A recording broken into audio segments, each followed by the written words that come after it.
बिस्मिल्लाहिर्रहमानिर्रहीम। अस्सलाम वालेकुम नाज़रीन, आप यूट्यूब चैनल देख रहे हैं, मैं इमरान खान हूं। लेकिन चंद चीजें हैं जो मैं आपके सामने रख देता हूं जो रिकॉर्ड का हिस्सा थी और वो रहेंगी। नंबर एक, पाकिस्तान तहरीक इंसाफ को एस्टेब्लिशमेंट कभी भी आजाद कश्मीर में हुकूमत नहीं बनाने देगी। अभी आपने देख लिया कि उनको बल्ले का निशान मिला और फौरी तौर पर सुप्रीम कोर्ट ने उनसे बल्ले का निशान छीन लिया। आज के दिन में दोबारा वहां पर समाअत भी होनी है। लगता तो नहीं है कि बल्ले का निशान मिलेगा, लेकिन मिलेगा तो इन कंडीशंस के साथ मिलेगा कि आजाद कश्मीर में पाकिस्तान तहरीक इंसाफ को हुकूमत नहीं दी जाएगी। नंबर दो, बल्ले का निशाना उनके पास फिर नहीं है। नंबर तीन, इमरान खान पहले ये कह चुके हैं 2008 के इंतखाबात में, जब इमरान खान साहब ने बाइकआउट किया था आम इंतखाबात का, तो इमरान खान साहब ये बार बार उसके बाद कहते रहे कि उनकी जिंदगी में जो सियासी गलतियां हैं उनमें सबसे बड़ी गलतियों में से एक गलती ये थी कि उन्होंने 2008 के आम इंतखाबात का बाइकआउट किया था, जो उन्हें नहीं करना चाहिए था। नवाज शरीफ जिला वतनी में था, 2002 में पाकिस्तान में इंतखाबात हुए, लेकिन नून लीग ने इलेक्शन में हिस्सा लिया और पीपल्स पार्टी ने भी इलेक्शन में हिस्सा लिया। बदतरीन हालात रहे, डिक्टेटर्स रहे, लेकिन इसके बावजूद ये सियासी जमातें इलेक्शनों में हिस्सा लेती रहीं। अब मामला यह है कि इमरान खान साहब खुद ये कह चुके हैं कि 2008 में इंतखाबात ना लड़ना उनकी एक बहुत बड़ी सियासी गलती थी। नंबर चार, मुझे बेनजीर भुट्टो की एक बात याद आती है। बेनजीर भुट्टो जब जिंदा थी तो आखिरी दफा वो लाहौर आई, तो वो जहां जहां गई बतौर रिपोर्टर में वहां साथ साथ जा रहा था। तो बेनजीर भुट्टो कुछ सियासतदानों के साथ बैठी हुई थी और वहां पे कुछ बहस चल रही थी और हम रिपोर्टर भी वो बातें सुन रहे थे। तो मुझे उनका एक जुमला याद है बेनजीर का। उन्होंने कहा था कि जहां भी पाकिस्तान में पीपल्स पार्टी का एक भी वोटर मौजूद होगा, हम उसे तीर का निशान जरूर देंगे। यानी उन्होंने कहा कि किसी जगह में अगर हमें सीट नहीं भी मिलती तो हमें अपना उम्मीदवार जरूर खड़ा करना है हर जगह पे इलेक्शन में, ताकि हमारा कोई एक भी सपोर्टर वहां पे है तो उसे बैलेट पेपर के ऊपर तीर का निशान मिले और उसके ऊपर वो ठप्पा लगाए। ये बेनजीर भुट्टो की सोच थी। इमरान खान से मुलाकात बिल्कुल बंद है, तो इस फैसले में इमरान खान साहब तो कुछ कर नहीं सकते। पांचवा नुकता यह है कि जाएं जाके इमरान खान से पूछेंगे जनाब हमने इलेक्शन लड़ना है या बाइकआउट करना है, तो वो इमरान खान साहब से अभी राब्ता हो नहीं रहा। नंबर 6 ये है कि अगर पाकिस्तान तहरीक इंसाफ ये इलेक्शन नहीं लड़ती तो आने वाली असेंबली में पाकिस्तान तहरीक इंसाफ का कोई किरदार नहीं होगा। यानी वहां पे जो ऐवान बनेगा, जो असेंबली बनेगी, उसमें तहरीक इंसाफ नहीं होगी, अपोजिशन होगी ही नहीं। नून लीग और पीपल्स पार्टी आपस में मिलकर ही हुकूमत और अपोजिशन बना लेंगे। मुस्लिम कॉन्फ्रेंस इनके साथ होगी, फजलुर रहमान साहब भी इनके साथ होंगे, तो ये खुद ही फैसला कर लेंगे किसी ने हुकूमत में बैठना है और किसने अपोजिशन में बैठना है। IPP इनके साथ शामिल हो जाती है। आपको पता है उनको भी सीटें सूटें आजकल दे दी जाती हैं एस्टेब्लिशमेंट की जानिब से, उनसे जो वादे किए गए हैं। तो मामला यह है कि असेंबली बिल्कुल खाली हो जाएगी, तो उसमें अमली तौर पे अपोजिशन नहीं होगी अगर पाकिस्तान तहरीक इंसाफ बिल्कुल ही इस ऐवान के अंदर शामिल नहीं होती। दूसरी एक और बात है कि क्या पाकिस्तान तहरीक इंसाफ बाइकआउट करती है तो इससे एस्टेब्लिशमेंट को कोई फर्क पड़ेगा? तो इसमें एस्टेब्लिशमेंट को कोई फर्क नहीं पड़ेगा। हालांकि ये इलेक्शन लेजिटिमेट नहीं होंगे। अगर तहरीक इंसाफ बाइकआउट करके इस इलेक्शन से बाहर चली जाती है तो फर्क तो पड़ना चाहिए, लेकिन अमीर तौर पे एस्टेब्लिशमेंट इतनी ढीठ हो चुकी है कि उन्हें इससे फर्क ही नहीं पड़ेगा। वो बड़े आराम से आपस में ही खेल कूल के नूरा कुश्ती करके एक आधी हुकूमत बना के कठपुतली वो बिठा देंगे। तो अवाम की इलेक्शन में दिलचस्पी तो खत्म हो जाएगी बिल्कुल ही, जब पाकिस्तान तहरीक इंसाफ भी बाहर हो गई। इलेक्शन ही मुतनाज़ हो जाएगा। मगर जो मौजूदा मुसल्लत रजीम है या एस्टेब्लिशमेंट है, उन्हें इससे कोई फर्क नहीं पड़ेगा, बिल्कुल कोई फर्क नहीं पड़ेगा।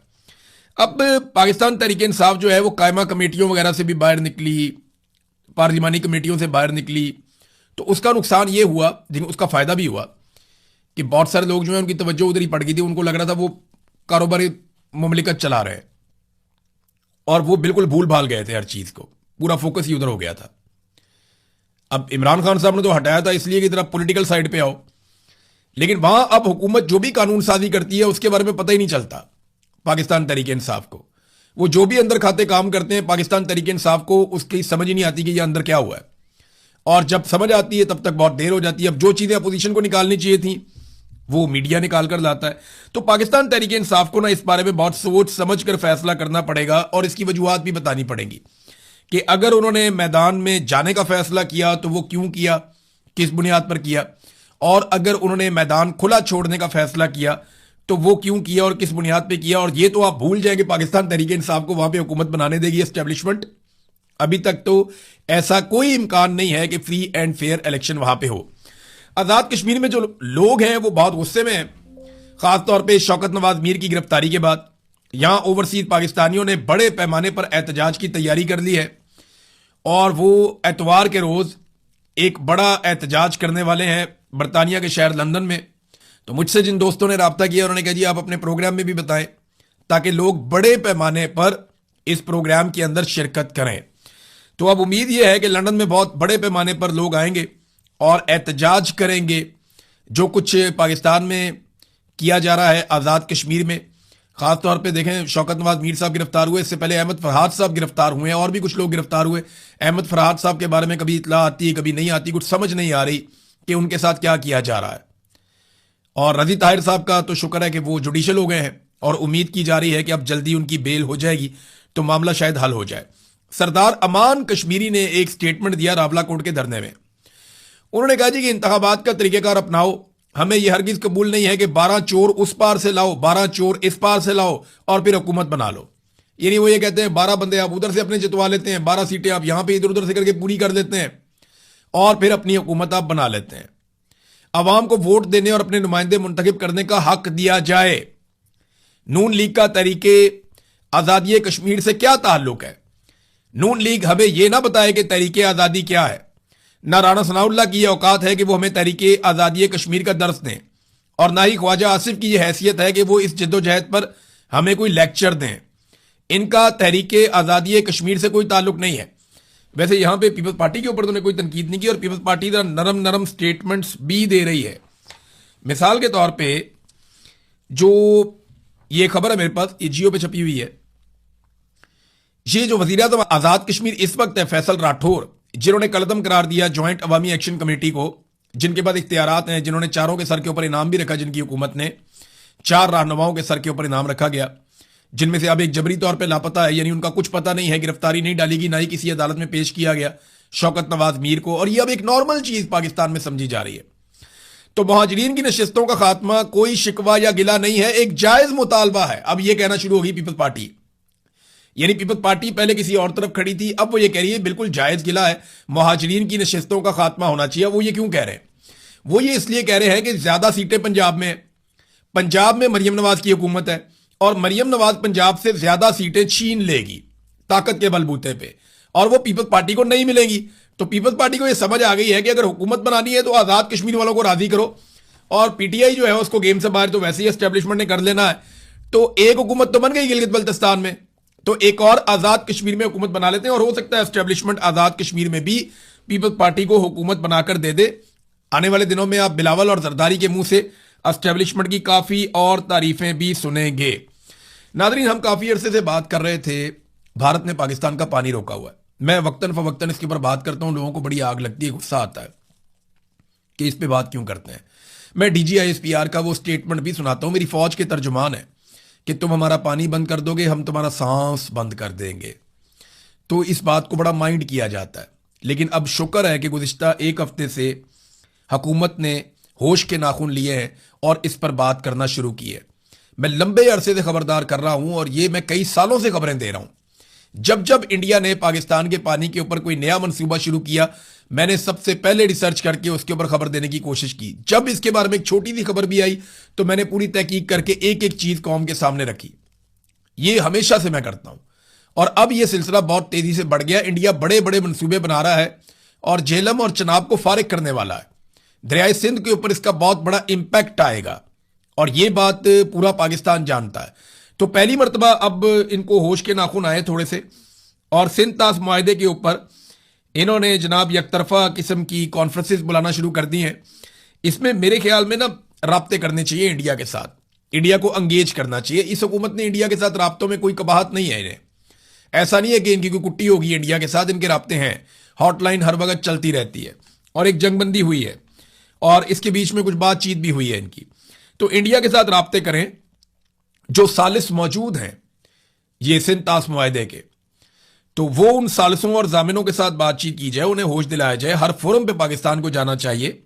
लड़ाई जो है वो किसी भी मसले का आखिरी हल हो सकता है और लड़ाई कभी भी मसले का हल नहीं होती। लड़ाई खुद ही एक मसला होती है, लेकिन बाद औक़ात लड़ाई के बाद मसले का हल निकल आता है जब दोनों फरीकैन को होश आती है कि लड़ाई में काफी नुकसान हो गया।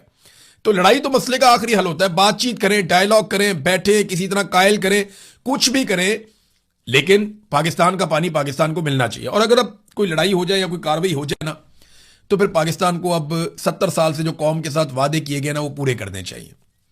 यानी सियाचिन इंडिया ने छीन लिया, कारगिल पे इंडिया ने कब्जा कर लिया, तो पाकिस्तान की तो जमीनों पे इंडिया ने कब्जा ही किया है पाकिस्तान बनने के बाद से लेकर अब तक। तो अब पाकिस्तान की बारी है। पाकिस्तान को जो है वो कश्मीर को आज़ाद करवाना चाहिए। पाकिस्तान की फौज ने 70 साल से वादा किया हुआ है कि कश्मीर को हम आज़ाद करवा कर देंगे, तो वो भी करने पर लगे हाथों जब भी कभी कोई मामला छिड़े तो। और दूसरा जो है वो पाकिस्तान के पानी के ऊपर जितने बंद हैं फिर वो ख़त्म किए जाए, ताकि पाकिस्तान का पानी पाकिस्तान में बगैर किसी रुकावट के एक फ्लो के साथ आ सके। नादरीन, तेल महंगा हो जाता है ना पाकिस्तान में, एक अजीबोगरीब चीज मैं आपको बताता हूं। अब तेल सस्ता करने के लिए हुकूमत तैयार ही नहीं है, वो एक के बाद एक टैक्स उसके ऊपर लगाते चले जा रहे हैं। कोई इन्वायरमेंटल लेवी है उसको भी बढ़ा दिया इन्होंने। यानी किसी सूरत भी अवाम को रिलीफ देने के लिए ये हुकूमत तैयार नहीं है। आलमी मंडी में तेल की कीमतें जंग से पहले वाली सूरत हाल से भी नीचे चली गई हैं, लेकिन पाकिस्तान में नहीं। जंग हो जाए ना, आलमी मंडी में तेल महंगा हो जाए, तो पाकिस्तान में उसके असरात 24 घंटे में आते हैं। आलमी मंडी में तेल महंगा हो गया तो पाकिस्तान में 24 घंटे के अंदर तेल महंगा हो जाता है। लेकिन आलमी मंडी में तेल सस्ता हो गया तो पाकिस्तान में उसके असरात 3 हफ्ते से 1 महीने के बाद आते हैं। हम पागल हैं, हमें समझ नहीं आती पाकिस्तानियों को। यदि वहां महंगा होता है तो आप 24 घंटे में यहां महंगा कर देते हैं, वहां सस्ता होता है तो आपको सस्ता करने में 3 हफ्ते से 1 महीने तक मौत पड़ जाती है कि जनाब हमने सस्ता नहीं करना। तो अजीबो गरीब किस्म के जेब कतरे जो है वो पाकिस्तान के ऊपर इस वक्त मुसल्लत हैं। नादरीन, यहां पे एक फैक्ट है जो पेश किया डॉक्टर हुमायूं मोहम्मद साहब ने। यह फैक्ट मैं पहले आपको बता चुका हूं, लेकिन आपको मैं याद दिलाता रहता हूं कि आईपीपीज का जुर्म पाकिस्तान के साथ शरीफ खानदान ने सबसे बड़े पैमाने पर किया। इमरान खान साहब ने अपने दौरे हुकूमत में कुछ चीजों को रोका और फिक्स किया। अगर इमरान खान साहब 2021 में आईपीपीज के साथ बातचीत ना करते और डॉलर रेट 148 के ऊपर फिक्स ना करते तो आज सूरत पता क्या होती, ये मैं आपको बताता हूं। हुआ यह था इमरान खान साहब के दौरे हुकूमत में कि डॉलर तो महंगा होता चला जा रहा था और उसने 200-250 तक पहुंचना था। इमरान खान साहब के दौर में जब डॉलर का रेट 175 था तो इमरान खान साहब ने आईपीपीज को इस बात के ऊपर कायल कर लिया और उनके साथ मुआहदा कर लिया कि आप 148 पे फिक्स कर दें। डॉलर चाहे 500 का भी हो तो आपको 148 के हिसाब से पेमेंट की जाएगी, क्योंकि नवाज शरीफ साहब ने तो डॉलर के रेट पे दिया था, उनको पता था 300 तक डॉलर जाएगा तो मुनाफा ही मुनाफा आईपीपीज का, कमीशन ही कमीशन, मौजें ही मौजें। लेकिन इमरान खान साहब ने उसको 148 पे फिक्स कर दिया। और अब जब डॉलर 250 रुपए का या इससे ज्यादा कीमत का है, लगभग 300 रुपए के आस पहुंचा हुआ है, तो नतीजा पता क्या निकलना था। अगर इमरान खान साहब ये डॉलर रेट 148 पे फिक्स ना करते तो आज पाकिस्तान के ऊपर 2500 अरब के बजाय 5000 अरब चढ़ता हर मर्तबा और पाकिस्तानियों को यह पे करना पड़ता। तो अब भी जो है वो वफाकी वजीर पानी और बिजली ने खुद कहा कि जनाब हम जो बिजली इस्तेमाल करते हैं वो 1 यूनिट होती है और जो हम पैसे देते हैं वो 4 यूनिट के देते हैं। नादरीन, आपको बोर्ड ऑफ पीस याद होगा, साबिर शाकिर साहब इसको बोर्ड ऑफ नेतन कहते हैं, नेतन्याहू। तो बोर्ड ऑफ पीस जो बनाया गया था इसराइल की सपोर्ट के लिए अमेरिका की जानिब से, पाकिस्तान उसका हिस्सा बना, आपको अच्छी तरह याद होगा। अब वो मुतहरिक हो गया बहुत तेजी से और वो अपना काम शुरू कर चुका है। बोर्ड ऑफ पीस के तहत बहुत सारा जो दिफाई साजो सामान है, गाड़ियां हैं, इक्विपमेंट है, वो गजा में पहुंचाया जा रहा है। और आने वाले दिनों में ये एक रिपोर्ट मेरे पास मौजूद है, इसके मुताबिक फलस्तीनियों को मैसूर पनागाहों में धकेल दिया जाएगा और फलस्तीनी वहां पे बंद हो जाएंगे। और ये पूरा जो एरिया है ना गजा का, ये एक अजीब जंगल बन जाएगा। यानी यहां पे जो अमीरों के इलाके हैं वो डेवलप किए जाएंगे, बहुत महंगी महंगी बिल्डिंग्स बनाई जाएंगी, बहुत दूर दराज से लाके लोगों को बसाया जाएगा। तो यहाँ रियल स्टेट का एक कारोबार होगा और बीच में छोटी छोटी जेलें कायम की जाएंगी, छोटी छोटी कैद खाने कायम किए जाएंगे जहां पे मजबूर और गरीब फलस्तीनियों को रखा जाएगा और इन फलस्तीनियों से चाकरी और काम और गुलामी करवाई जाएगी उन बड़े और ताकतवर लोगों की जिनको ये इलाका गिफ्ट किया जा रहा है। ये मैं आपको आज बता रहा हूं। अगर ये मनसूबा मुकम्मल हो गया और इस पे काम हो गया तो आप देखिएगा ऐसे 10 साल के बाद, 20 साल के बाद, मेरी ये पेशन गोई है और बाकायदा जो डिजाइन है उसको देखे तो आपको इसका आइडिया हो जाता है। अरब ममालिक के अंदर बहुत सारे तज्जियाकार इसके बारे में इसी अंदाज में ना सिर्फ बात कर चुके हैं बल्कि वेस्टर्न तज्जियाकार भी इसको ऐसे ही बयान करते हैं। नादरीन, जो इस वक्त खामनाई है, मुश्तबा खामनाई, ईरान के सुप्रीम लीडर, उनकी भी जान को खतरा है। और देखें उनको सामने आना होगा उस वक्त जब उनके वालिद की तदफीन होगी, और उसके लिए 6 जुलाई का इंतखाब किया गया। शहबाज शरीफ साहब जो है वो पहुंचेंगे ईरान में आखिरी रसूमात में शिरकत के लिए। कुछ और आलमी रहनुमा उनको भी बुलाया गया, वो भी जाएंगे। तो दुनिया भर से लोग जा रहे हैं ईरान में, और यही एक गारंटी है ईरान के लिए कि उस बीच में कोई हमला हमारे ऊपर नहीं होगा और हम तदफीन कर पाएंगे आयतुल्लाह अली खामनाई की, शहीद की। तो अब दुनिया से लोग जा रहे हैं, सहाफ़ी भी जा रहे हैं, बड़ी मुअज़्ज़ज़ शख्सियात जो हैं वो ईरान में जा रही हैं। लेकिन इसके बावजूद इस बात का खतरा मौजूद है कि ट्रैक किया जाएगा, ट्रेस किया जाएगा मुश्तबा खामनाई को, और उनके ऊपर मुस्तकबिल में अटैक किया जा सकता है। इसके ऊपर एक बयान जारी किया